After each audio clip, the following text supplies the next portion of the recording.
Chers auditeurs, Shalom Uvracha.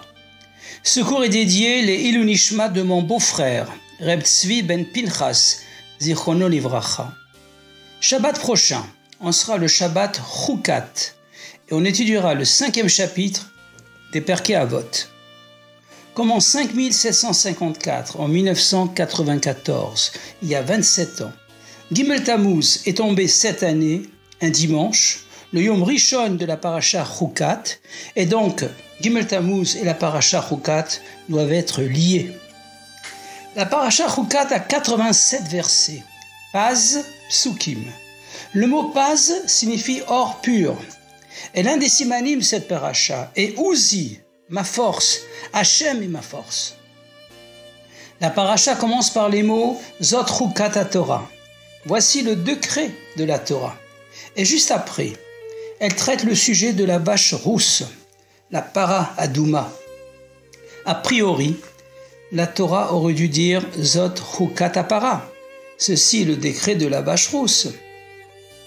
On pourrait expliquer que la para adouma est le chok, le décret par excellence, parmi tous les chokim de la Torah, incompréhensible pour Shlomo HaMelech, le roi Salomon, et même pour Moshe Rabbeinu, jusqu'à ce que Hachem lui dévoile sa signification profonde. En effet, ce n'est pas un sacrifice, car on ne l'offre pas sur l'autel, le Misbéach, et elle n'est pas préparée dans le temple, dans le Beth Amikdash, mais en dehors des 3 campements, Chutz Mishalosh Machanot. Et pourtant, la Torah la désigne comme un expiatoire, Chatat. Elle est inclue dans la catégorie des Kodashim, des sacrifices saints. D'autre part, le Kohen qui préparait la vache rousse devenait impur jusqu'à la nuit, alors que le Kohen qui aspergeait les cendres de la vache rousse, mélangé à de l'eau vive, de l'eau de source, restait pur et purifiait les personnes de l'impureté de la mort. En effet, la mort est une des conséquences de la faute de l'arbre de la connaissance du bien et du mal par Adam et Chava.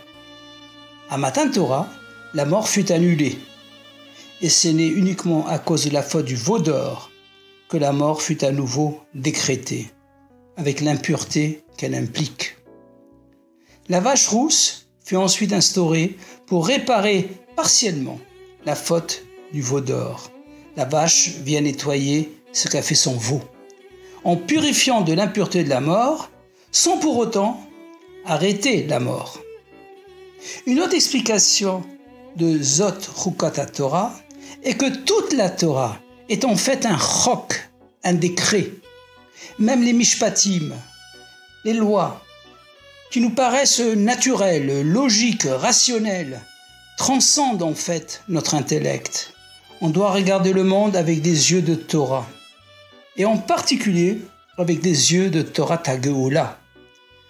Le monde existe car la Torah l'affirme. Bereshit bara Elohim et hashamayim vet haaretz. Au commencement, Dieu Elohim créa les cieux et la terre. La neige est blanche, car un verset, Yeshaya, Isaïe chapitre 1 verset 18, l'affirme. Im yu chataechem kashanim, kasheleg yelbinu.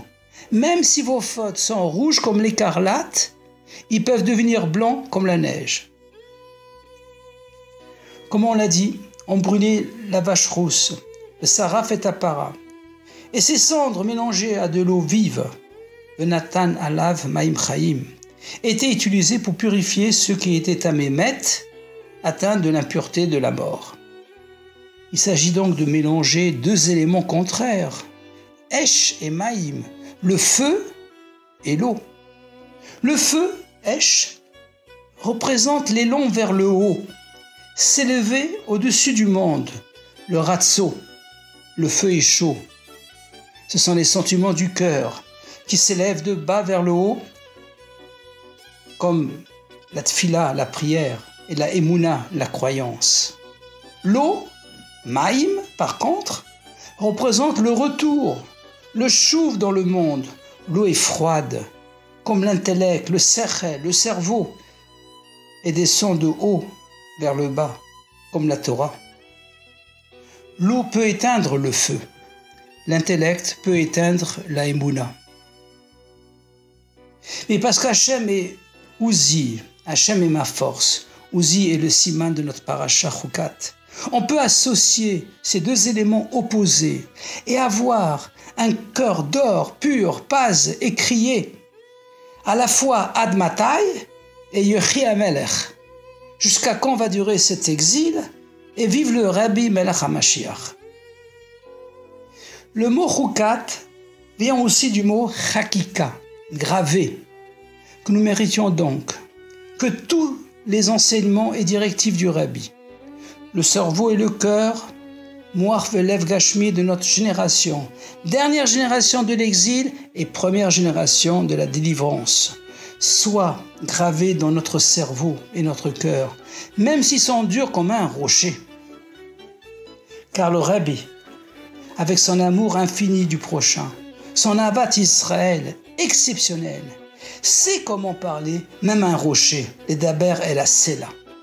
Alors comme l'affirme le Rambam, dans les lois de la Paradouma à la fin du chapitre 3, on méritera d'être purifié par la 10e et dernière vache rousse, préparée par le Mashiach lui-même, et alors la mort sera définitivement annulée. Avec le dévoilement du Rabbi Melech HaMashiach Miad Mamash, Yechi Adoneinu Moreinu V'Rabbeinu Melech HaMashiach Olam Va'ed, Shabbat Shalom, à Gute Shabbos, et à bientôt dans le 3e Beit HaMikdash.